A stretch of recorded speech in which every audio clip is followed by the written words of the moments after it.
Praise the lord. ప్రభు అయిన యేసుక్రీస్తు నామమున మీ అందరికీ శుభములు తెలియపరుస్తా ఉన్నాను. ఈ యొక్క వాగ్దానాలచే మీరు ఆదరింపబడినట్లయితే తప్పకుండా ఇతరులకు షేర్ చేయడానికి ప్రయత్నించండి. రోజు కొందరి జీవితాలలో కొన్ని కార్యాలు ఆగిపోయి ఉండొచ్చు. మధ్యలోనే కొన్ని సమస్యలు, కొన్ని అడ్డంకులు, అవరోధాలు ఎదురుపడి నా వల్ల కాదు అనేసి బహుశా అలా స్టాప్ చేసేసి కామ్గా ఉండి ఉన్నారేమో, బాధపడుతున్నారేమో, కృంగి ఉన్నారేమో, భయపడుతున్నారేమో. ఇల్లు కడుతున్నారు కానీ ఆగిపోయింది మధ్యలో. వివాహానికి మ్యాచెస్ చూస్తూ ఉన్నారు కానీ ఎక్కడో ఎన్ని మ్యాచెస్ చూసినప్పటికి కూడా మధ్యలోనే ఎటూ తోచని స్థితి.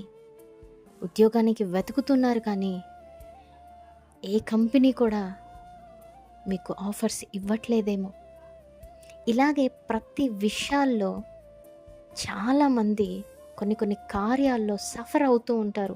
ఎందుకు జరగట్లేదు, ఏమవుతుంది, ఎందుకు స్టాప్ అవుతుంది, ఎందుకు అవరోధాలు, అడ్డులు, ఆటంకాలు, సమస్యలు తలెత్తుతున్నాయి అనేసి చాలామంది కృంగిపోతూ ఉంటారు, భయపడుతూ ఉంటారు. ఇక ఈ కార్యం నా జీవితంలో జరగదా అనేసి. పరిశుద్ధాత్మ దేవుడు మీతోనే మాట్లాడుతున్నారండి. భయపడకండి. ఏ కార్యం మొదలు పెట్టాలన్నా దేవుని చిత్తాన్ని మొట్టమొదటిగా మీరు అడగండి.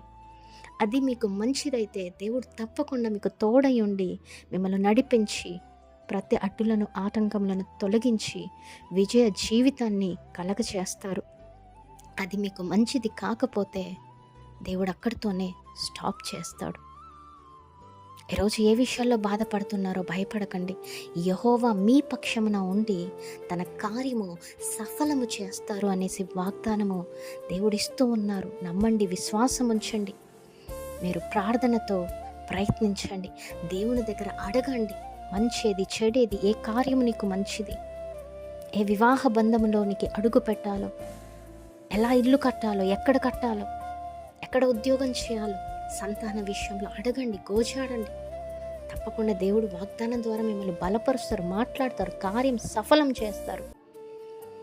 దేవుడు తన బిడ్డలకి మొదలుపెట్టిన కార్యము ఎన్ని అడ్డులు, ఆటంకాలు వచ్చిన మధ్యలో ఆయన ఆపడండి. ఎందుకంటే అది ఆయన చిత్తంతో ఆ కార్యాలు జరుగుతున్నాయి కాబట్టి. ఆమేన్. నమ్మండి, విశ్వాసం ఉంచండి. దేవుడు మీ అందరి జీవితాలలో ఈ వాగ్దానమును నెరవేర్చునుగాక. ఆమేన్. Praise the lord. Have a great day.